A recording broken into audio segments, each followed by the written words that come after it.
I'm sorry, but I'm not just going to believe Meghan Markle because she's 25% black and the Queen and royal family are 100% white. And I think that with an accusation like that of racism, we should at least have a name. At least one name could be provided. And I think that our standards for accepting and jumping to conclusions, accepting stories and jumping to conclusions these days are extremely low. Because the whole world, basically, and especially the media, are just going ahead with one side of the story. Is that what we've become now? We don't even ask for any shred of evidence? At least they could provide us with one name. I'm not saying that I don't believe her story, but I'm saying that we as a society should at least ask for a name or some kind of evidence rather than just an accusation put forward on national television. Not just national, international. Okay? What we were treated to last week was a delightful display of entertainment by the one and only Oprah Winfrey. And we had a princess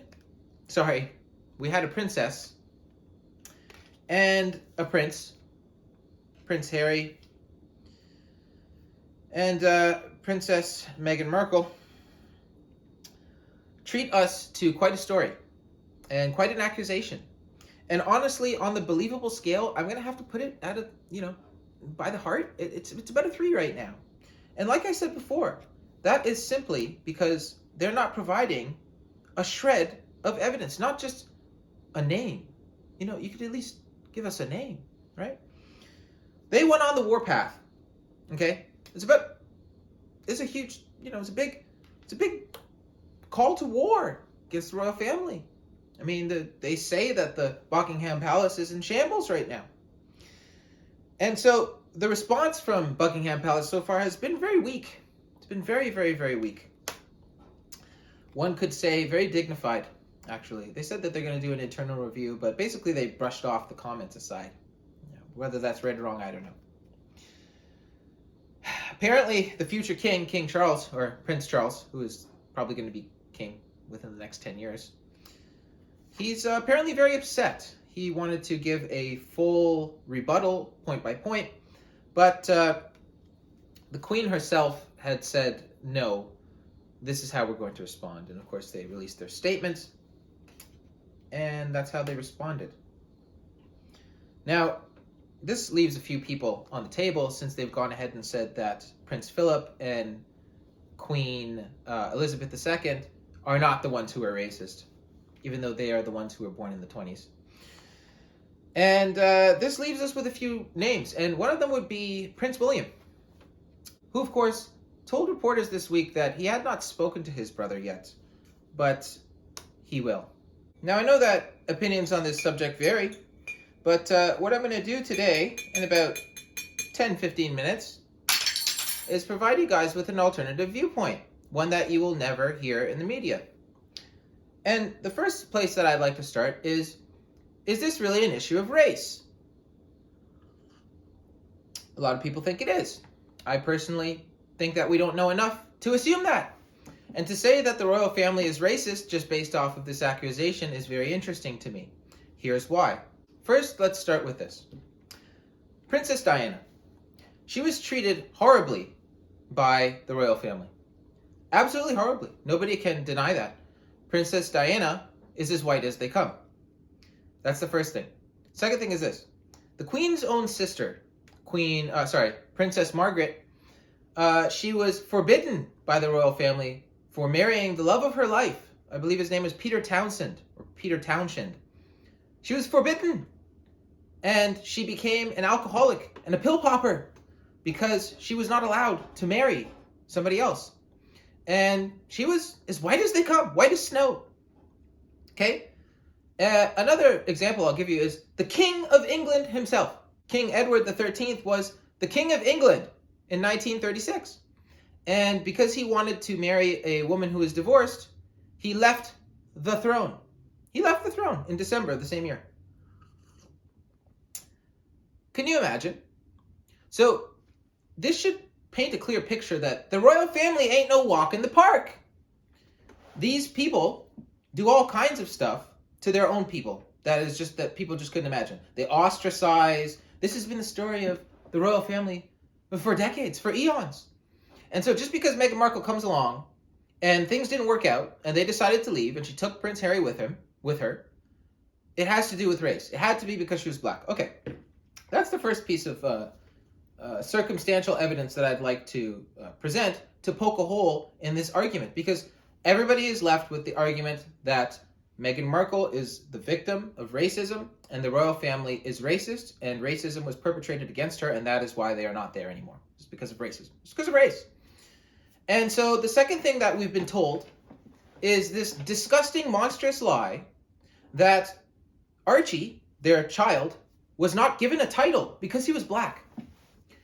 This is a disgusting lie, because not only is it written in stone within the royal family's law that by lineage he doesn't get a title, but the Queen's own grandchildren don't have titles. They don't have titles. They don't have security. Let me repeat this very important point one more time. This is probably the most important point of this entire episode, and I'm giving it to you early. The Queen Elizabeth II, her own grandchildren, Zara Phillips, who married and changed her name to Zara Tyndall, and Peter Phillips, do not have titles and do not have security. Okay? So if the Queen's own grandchildren don't have it, then why should her great-grandchild have it? Just because he's black? Just because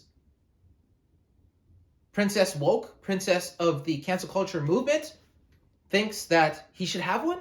It's not the way it works. And for you to claim to the whole world and have a lot of the world believe this point, this ridiculous, stupid, disgusting, poisonous lie that he did not get a title because he was black. Just Google it. That's what they're saying. And I, Philip Romain, am showing you how the Queen's own grandchildren do not have titles. Okay, so that's the most important point that I want you guys to take home from this episode, to poke holes in the argument that this is all about race. It's a poisonous, disgusting lie. Okay, so what's this really about? Going on the record and saying that Queen Elizabeth is not the one who was making these racist comments, her or her husband, Prince Philip, but then proceeding to dismantle everything that Queen Elizabeth stands for, her institution, her family, and call that racist, everything she spent her life doing, directly puts that institution in check. And so it makes no difference whether or not she said it was the Queen directly or not. You understand my point, right? It's like me working at a place and you saying, hey, Phil, I don't think you're racist, but the place that you work is extremely racist. They are super racist and they do everything by race. But Phil, you're still okay to work there, Does that make sense? No, it doesn't. I'm seeing articles now by CBC and others talking about, well, why don't we just separate from the Queen, right? She's on our money. She's on the dollar. She's on the 25 cents. She's on the 5 cents. She's on the 10 cents. So what's this really about?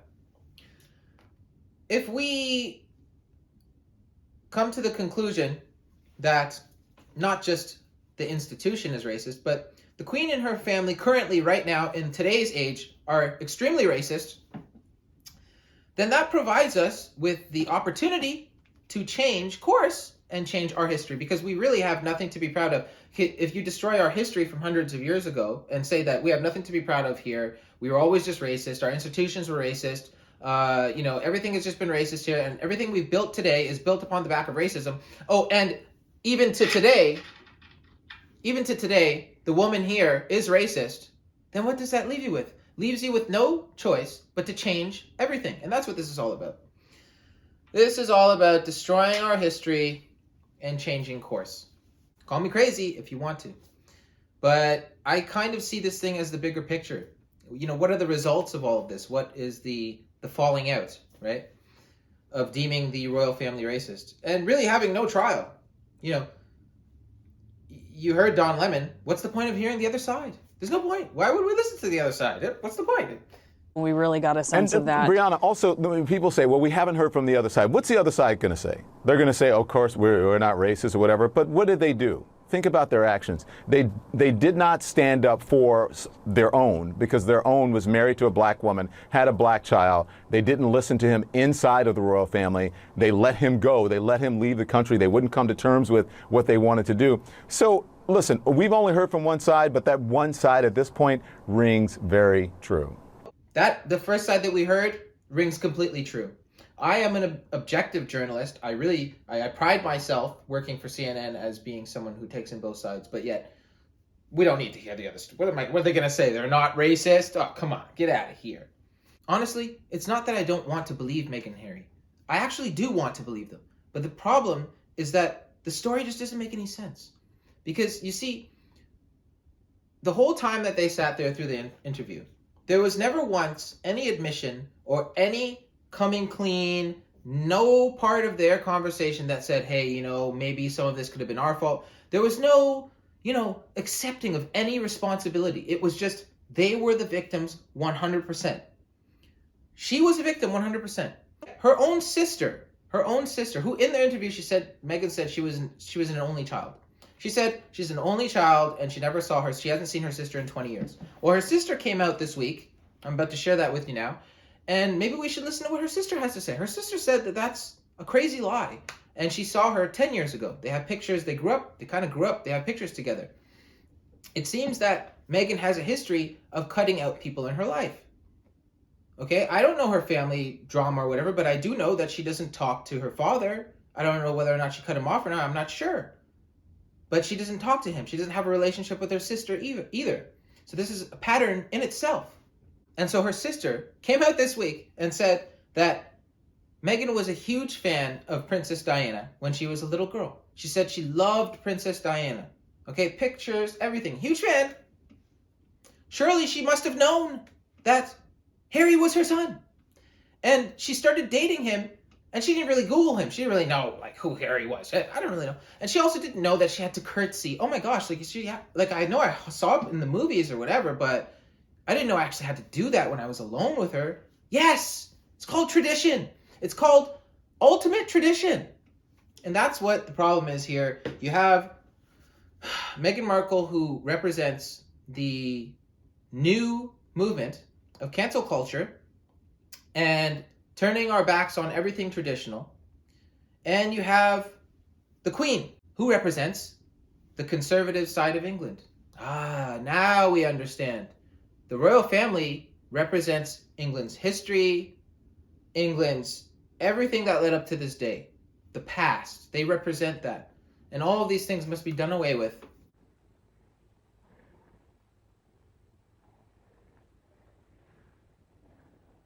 And she puts on the great golden mantle, the imperial robe.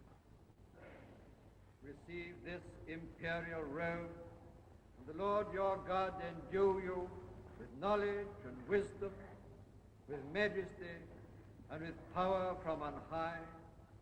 The Lord clothe you with the robe of righteousness and with the garments of salvation.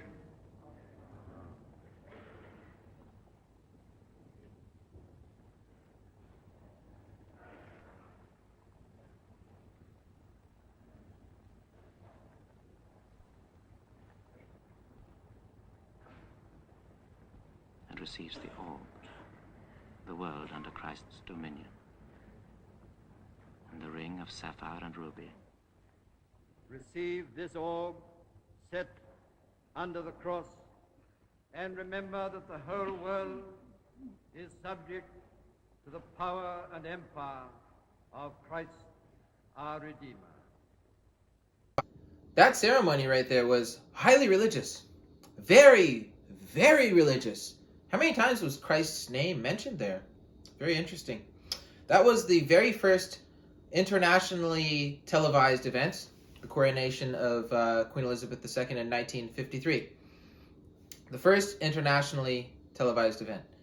And I think for all those feminists out there, the position of the Queen and the Queen herself and everything she's done in her life, rising to that occasion at the age that she did, I think that's something to look at and really hold up as an example. Me personally, I think the Queen of England is, the fact that a woman is on our money and everything. I think that's something that we should be proud of, and we should keep that We should keep it and hold it sacred. And, you know, I just want to say, as a Canadian, right, as a Canadian, I should actually be permitted to take the side of the Queen, who I've actually pledged allegiance to.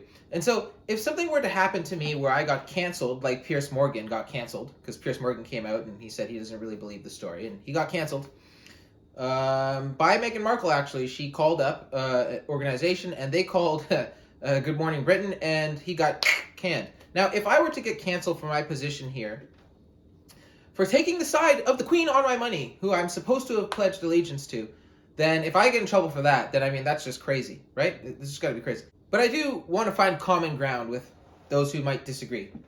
I really do have common ground with you. And it's that we both believe that the royal family has to be done away with, okay? It has to be done away with, and the Queen and King can be no more. Because, you see, in the world of the future, there can only be one king, and that's Christ. So that's where we differ, okay? There can only be one king, so eventually this royal family is going to have to step aside. That's the way I see it. So I'm hoping that we can find some common ground on that, and the fact that we both see the royal family as eventually having to go. So we do agree there. One more thing I want to mention is, besides the fact that they said that Archie wasn't granted a title because he was black, they also discussed his skin tone. And I have no comment on that. That could very well be true, but what I will tell you is this, is that my titas from the Philippines and my titas here constantly ask my girlfriend that when me and her have children together, what will they wonder what the skin tone of the child will be, because my girlfriend is a few shades darker than me. So they were just kind of wondering that, my titas back home in the Philippines. So I just found that very interesting. Now, please, guys, don't be shy to let me know what you think. If you agree, that's great. If you disagree, that's totally cool. I would love to open up the conversation. I'd love to really hear what you guys have to say about it. Like, what are your thoughts on it? I know that things are so polarized that people are really just kind of, they're a little bit afraid to say what they might really think. And I kind of want this to be a place where people can be honest. And hey, I'm just trying to be honest, right? For more on that article that I wanted to share of Meghan Markle's sister coming forward this weekend, giving her side of the story, you can check the links below the description of this video. And if you guys learned something today and you want to support what I'm doing here, please like this video and make sure you're subscribed to the channel if you aren't already. New episodes, I think we're going to do them on Sundays every week, because last week's episode went really well, the release of that, much to my surprise. So I really do like Sundays, and I think we'll continue with the Sundays. And speaking of which, if you guys want to check out episode that I did last week on more on cancel culture, you know, what happened with Eminem, Gen Z versus Gen Y, and actually Gen X as well. You know, the Dr. Seuss books and William Shakespeare, everything that's just going on with that, check the link right here. And for actually something very different, because I like to cover different topics in this series, I did something on the MPC. I just walked you guys through how I produce and compose music, so you can check that out too if you're interested. So that's all for this week, guys. Thank you so much for watching. Please feel free to disagree with me. If you don't like what I'm saying, you can go ahead and hit dislike on the video. And I'll see you guys next Sunday. Have a great week. Peace.